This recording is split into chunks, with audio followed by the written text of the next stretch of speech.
The graduation address gives us the opportunity to hear from a distinguished member of our alumni community. And we're fortunate today that the address will be delivered by Ms. Kate Morris. Ms. Morris is the Chief Executive Officer and founder of adorebeauty.com.au. She started Australia's first beauty e-commerce site in 1999 from a garage in Melbourne at the age of 21. Adore Beauty has now grown to include more than 200 brands, 13,000 products and an annual turnover of $28 million.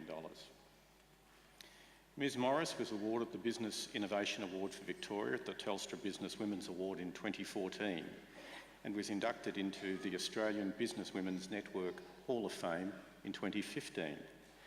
Adore Beauty has also been widely recognised by making the lists for Deloitte's Tech Fast 50 Australia and Tech Fast 500 Asia Pacific for the last 3 years in a row. I now have much pleasure in inviting Ms. Kate Morris to deliver the graduation address.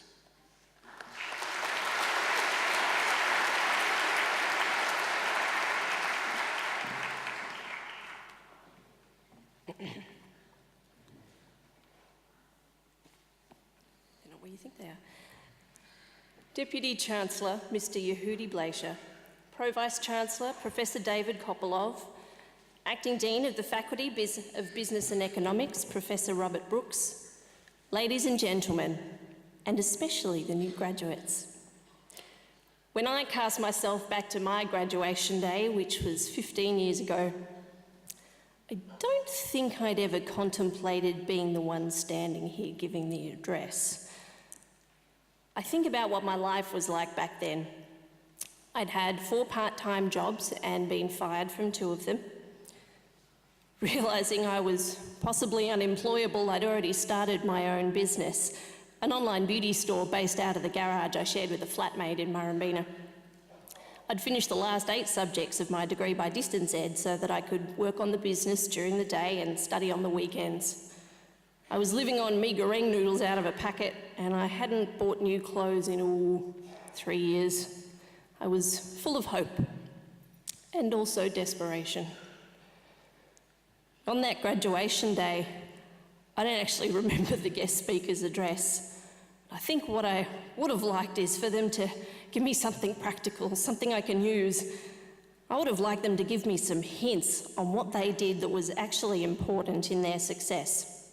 So today I'm going to share with you the 3 things that, in my experience, actually matter. The first of these is that your ideas are much less important than your ability to take action. A lot of people think that being successful in business is about having a big idea, some grand stroke of genius, thinking of something nobody's ever thought of.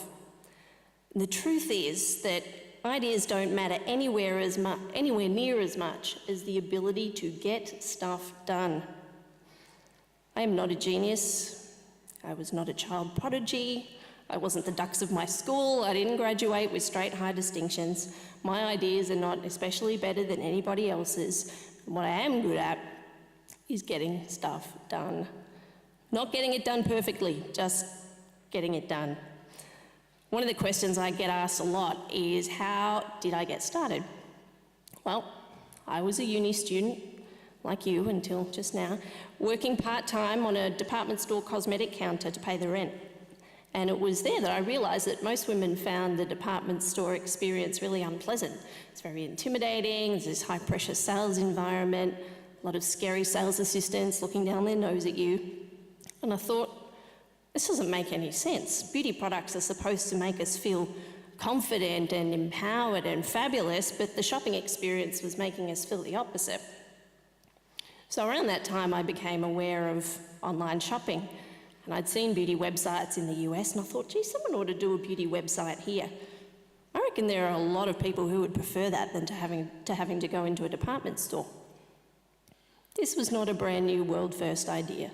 I am sure that plenty of other people had this same idea around the same time. The only difference between me and those others with the same idea, the only difference was that I got it done. I didn't have some secret entrepreneur gene. My parents were social workers. I didn't have any money. So I borrowed $12,000 from my boyfriend's dad, and then I phoned every IT company in the yellow pages until I could find one that would build me an online store. How did I get started? There was no genius moment. I just put one foot in front of the other and got stuff done. The second thing that was really important in my journey was learning to be resilient. So many people think that if you're successful in businesses because you made better decisions, you had better strategies, you outsmarted your competition, maybe you failed less often. Maybe for some people that's true, but it wasn't for me. To use a boxing metaphor, I could not especially float like a butterfly or sting like a bee. I just learned how to take the punches. I went down many times, but I kept getting up off the canvas. When I was trying to get my online store started, my major challenge was getting the beauty brands on board because they all refused to supply me. I reckon I heard the word no in that first year more than I'd ever heard it in my life. And some of them were nice about it and tried to kind of let me down gently. They'd say, honey, nobody's going to want to buy things on the internet. Some of them were less nice. I remember one in particular. They faxed me a letter, basically saying that my idea was stupid and not even worthy of their consideration, and just to put me back in my box following that was 14 pages rolling out of the thermal fax machine of thumbnails of the covers of all the magazines that their products had been in. Sort of like, don't you know who we are? Was it devastating? Of course. Did I give up? Hell no. I thought, okay then, if the big guys won't take my money, there must be someone who's desperate for the cash. So eventually I found 2 tiny brands that nobody had ever heard of, but that was okay. It was enough for me to get my store started. And then I went back to everyone who'd already said no to me. And this time 5 more of them said yes, and so on. Estee Lauder said no to me for 14 years. I can guarantee you that in your career there will be times where people say no to you or try to put you down or hold you back. And especially if you try and do big things, things that challenge the status quo, the greater the resistance is going to be. You will get knocked down. But you get to decide whether you stay down or get back up. And the third thing that I think is really important, and Professor Kopelov touched on this earlier, but the third thing that's really important is integrity. And integrity to me means having a very clear grip on your values, on what you stand for, and sticking to those values even when it's difficult. I'm going to say something that's going to sound a little bit dippy, but just bear with me. The universe will reward you for having integrity and for being bold enough to stand up for yourself and for others. Which is not to say that there won't be consequences in the short term, there might be. But in the long run, I promise you it will be worth it. As I mentioned at the start, I've been fired not once but twice. Both times for refusing to tolerate managers who mistreated their staff. Being fired is not fun, it's upsetting, it's demoralising, not to mention a bit terrifying when you're wondering how you're going to pay your rent. But it's inspired me to create a business that does the right thing by its staff, by its suppliers, and by its customers. And there's something pretty wonderful about that sense of trust. I know that my team have got my back because I've got theirs. I've also noticed this effect since I started speaking up about gender equality. I'd always been fairly discreetly feminist, but last year I attended this business awards ceremony that was so outrageously sexist, and then the following week Trump got elected, and I just got so mad I couldn't stand it anymore. I thought, you know what? I can't keep quiet. I don't care if this is bad for my career, I have to say something, even if the consequence is that I'd never win another award. So I started speaking out, and I've used my profile since then to publicly call out sexism wherever I see it. The all-male panels, the conferences with no female keynotes, the awards ceremonies emceed by Eddie Maguire.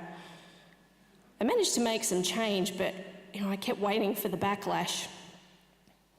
What's actually happened since then is that the growth in my business suddenly went from 60% to over 100% year on year. I became the first ever female winner of the Online Retailers Industry Recognition Award for my service to gender diversity. I'm nominated for Cosmopolitan Magazine's Women of the Year Awards. I get messages every day on LinkedIn from extremely talented people who want to come and work for me. It's not always easy to do it, but good things come from living your values, and especially when it's hard and when it costs you something to do it. So pat yourselves on the back for being here today. You've already shown resilience and a commitment to getting stuff done. You got through it.